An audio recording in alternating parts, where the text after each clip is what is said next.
Good morning, students. Today we will do lesson number 9, अतिथि देवो भव। अतिथियों का स्वागत सत्कार करना हमारी संस्कृति की परंपरा है। समय बदलने के साथ मनुष्य की जीवन शैली भी बदली है। आज के व्यस्त जीवन में मेहमानों के आने से कुछ असुविधा भी होती है, फिर भी हम अपनी परंपरा का निर्वाह करते हैं और अतिथि सत्कार करते हैं।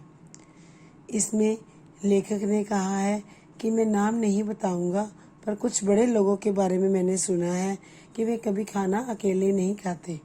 कोई न कोई आगंतुक उनके साथ अवश्य बैठता है। बड़ा चाहे मैं उतना ना हूँ, पर इसका नाज मुझे भी है कि मैंने भी कभी अकेले खाना नहीं खाया। यानी लेखक कह रहा है कि बड़े लोग जो होते हैं, कुछ उनके बारे में मैंने सुना है कि वो कभी अकेले खाना नहीं खाते। फिर कहता है कि मैं इतना बड़ा तो नहीं हूँ, पर फिर भी इस बात का मुझे मान है कि मैंने भी कभी अकेले खाना नहीं खाया। एक अतिथि विदा लेते नहीं कि दूसरे या धमकते हैं। मैं इसे अपना सौभाग्य मानता हूँ कि मेरे ऊपर भी लोगों की इतनी कृपा है। बचपन से सुनता आया, बुद्धि होने पर पढ़ा भी कि अतिथि देवो भव। अतिथि देवो भव मतलब जो अतिथि है वो भगवान का रूप होते हैं। Now next page number 64। पुराणों में कई कहानियां मिली जिनमें अतिथि सत्कार की महिमा अपनी पराकाष्ठा पर है। जब अतिथि को देवता ही मान लिया तो फिर उसके लिए अकरणीय क्या रहा। पराकाष्ठा होती है चरम सीमा, अकरणीय जो ना किया जा सके। मैंने तिथि शब्द के समानांतर एक दूसरा शब्द गढ़ा है। ये कौन बोल रहा है? लेखक। लेखक कह रहा है कि मैंने तिथि शब्द के समानांतर एक दूसरा शब्द गढ़ा है, असमय। अतिथि का अर्थ है जिसकी तिथि ना हो, अर्थात आने का दिन निश्चित ना हो। मतलब कि जो बिना पूर्व सूचना के अकस्मात टपक पड़े, अचानक आ जाए। ठीक उसी तरह असमय का अर्थ कीजिए कि जिस समय ना हो, जो जब चाहे आ जाए और आने में ही नहीं जाने में भी असमय हो। तात्पर्य कि कब तक रहेगा, कब जाएगा, इसका कोई ठिकाना नहीं। मैं तिथियों से नहीं घबराता, पर असमय से जरूर कांपता हूँ, कारण कि मैं कामकाजी आदमी हूँ।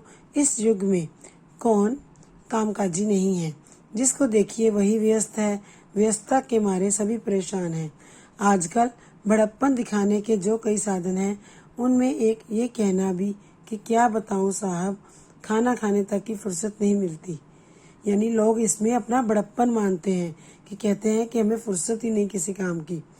ना मान लीजिए तो कभी हाथ ना लगे। ऐसी स्थिति में जब कोई आता है तो स्वभावतः हृदय शंकाकुल हो उठता है। अतिथि देव आते हैं तो केवल अन्न खाते हैं। यो आजकल अन्न भी कुछ महंगा नहीं है, पर जान तो इससे अधिक महंगी है। कभी कभी दोनों का जब समन्वय हो जाता है तब तो पूछिए ही नहीं। अतिथि देवो भव का सिद्धांत कभी ठीक रहा होगा। पहले तिथि देव छठे समास से कृपा करते थे, क्योंकि यातायात के साधन इतने समुन्नत और सुलभ न थे। छठे समास से मतलब कभी कभी आते थे तिथि, क्योंकि यातायात के साधन नहीं थे। दुनिया बहुत बड़ी थी, खाद्यान्न की कमी न थी, 10 बजे काम पर पहुंचने की बाध्यता नहीं थी। कृत्रिमता और प्रदर्शन जीवन के अनिवार्य अंग नहीं बने थे। एक कमरे के फ्लैट में पूरा परिवार लाज संकोच छोड़कर नहीं रहता था। आसमान की तरह जीवन भी खुला था, पृथ्वी के समान हृदय भी विशाल था। अतः तिथि देव का आना आनंद का मूल था। आज तो स्वयं खाने के लाले पड़े हैं, फिर तिथि देव को क्या भोग लगाएं। जब अपने सोने के लिए जगह ही पर्याप्त नहीं है तो उनके लिए बिस्तर कहाँ बिछाएं। जब अपने प्रियजनों के बीच 10 मिनट बैठने का अवकाश नहीं है तो उनके साथ संलाप का 1 घंटा कहाँ से निकाले। मगर ये आपकी लाचारी अब तक रही। ये सब होते हुए भी अतिथि देव आते हैं, आते रहेंगे। आपको छोड़कर आखिर वे जाएंगे भी कहाँ? आपसे बढ़कर उनका कोई आत्मीय हो भी तो। अभी हाल में मेरे यहाँ अतिथि देव पधारने के पहले उन्होंने पत्र लिखा कि मुझसे मिले बहुत दिन हो गए हैं, अतः मिलने की बड़ी उत्कंठा है। यूँ गौण रूप से एक छोटा मोटा दूसरा काम भी है। अब काम गौण था या मैं, ये आपसे क्या कहने की जरूरत है, पर जैसे भी हो उन्होंने मुझे याद किया, इसके लिए मैं अनुग्रहित अवश्य हूँ। अपने तिथियों की व्यक्तिगत विशेषताओं का वर्णन करूं तो महाभारत की संख्या 1 से 2 हो जाएगी। और वेद व्यास का ये दावा कि महाभारत के जैसा दूसरा ग्रंथ नहीं लिखा जा सकेगा खंडित हो जाएगा। महर्षि के वचन की मर्यादा मान भंगन करना नहीं चाहता। मेरा एक मेरे नियमित अतिथि हैं। नियमित इसलिए कि उन्होंने मुझे अपना शाश्वत कृपा पात्र बना रखा है। उनकी कई खूबियां हैं, एक से एक मज़ेदार, एक से एक पुरलुत्फ, खासकर भोजन के मामले में बहुत ही सावधान। उदाहरणार्थ, दाल में कम से कम 100 ग्राम शुद्ध घी चाहिए और मेरे घर में घी का चलन वर्षों से बंद है। कुछ इसलिए नहीं कि मुझे घी पसंद नहीं, बल्कि इसलिए कि मैं ये जान चुका हूँ कि शुद्ध घी का युग इतिहास का विषय बन गया।